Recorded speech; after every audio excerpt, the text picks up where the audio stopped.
Iran మరియు Israel రెండు దేశాలు ఇప్పుడు చీకటి వెనుక నుంచి బాంబులతో మాట్లాడుకుంటున్నాయి.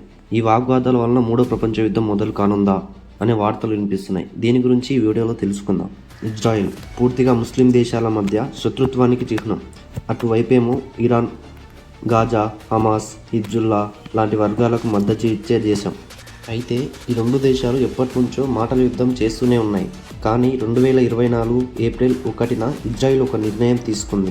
సరిగ్గా అర్ధరాత్రి 3:30 గంటల సమయంలో డ్రోన్లు మరియు మిసైళ్ల సహాయంతో ఇరాన్ పైన దాడి చేయడానికి గల కారణం ఇరాన్ యొక్క మిలిటరీ కంపౌండ్స్ని నాశనం చేయడం. ఆ దాడిలో ఇరాన్ యొక్క టాప్ మిలిటరీ ఆఫీసర్లు చనిపోయారు. దీంతో ఇరాన్ ప్రతిదాడికి 300 కంటే ఎక్కువ మిసైళ్లను ఇజ్రాయెల్ పైన దాడికి చేసింది.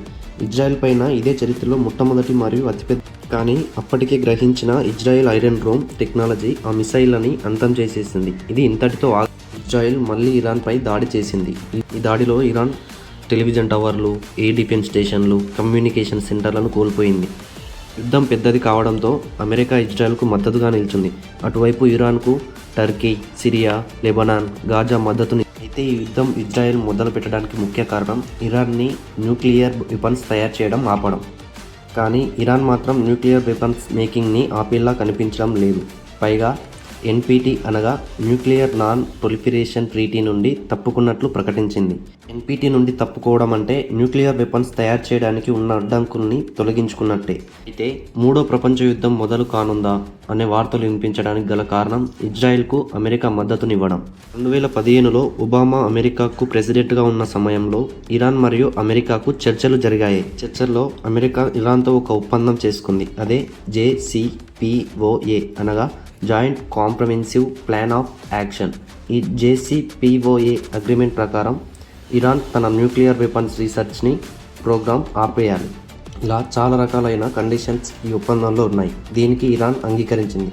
కానీ 2017లో ఒబామా దిగిపోయి ట్రంప్ ప్రెసిడెంట్ అయ్యే వరకు అంతా బాగానే ఉంది. 2018లో ట్రంప్ ఫస్ట్ టైం ప్రెసిడెంట్ అయినప్పుడు మళ్ళీ ఇరాన్ మీద మళ్ళీ ఆంక్షలు పెట్టాడు.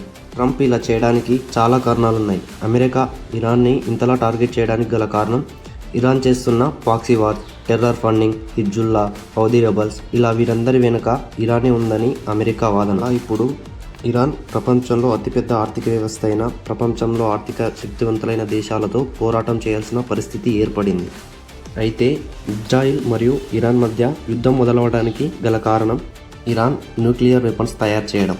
అయితే IAEA అంటే ఇంటర్నేషనల్ అటామిక్ ఎనర్జీ ఏజెన్సీ అనే ఒక సంస్థ జూన్ 12, 2025 ఒక రిపోర్ట్ను రిలీజ్ చేసింది. ఆ రిపోర్ట్లో ఇరాన్ చేస్తున్న న్యూక్లియర్ వెపన్స్ గురించి ప్రస్తావించింది. ఇరాన్ మరో 15 రోజుల్లో న్యూక్లియర్ వెపన్స్ తయారు చేయబోతుందని, అంతేకాకుండా ఇరాన్ దగ్గర 15 న్యూక్లియర్ అణుబాంబులు తయారు చేసే యురేనియం ఉందని IAEA ఈ రిపోర్ట్లో మెన్షన్ చేసింది.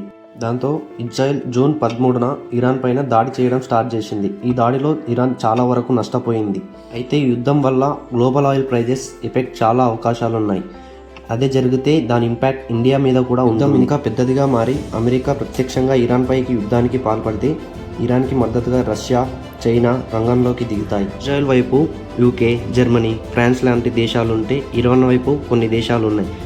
ఈ యుద్ధం మరింత ముందుకు వెళ్తే మూడో ప్రపంచ యుద్ధం కూడా జరిగే అవకాశం ఉంటుంది. ఇది ఫ్రెండ్స్ జరుగుతున్న పరిణామాలు. ఈ విషయంపై మీ అభిప్రాయం ఏమిటి? కామెంట్ సెక్షన్లో తెలపండి. ఇలాంటివి మరెన్నో తెలుసుకోవడానికి మన ఛానల్ని సబ్స్క్రైబ్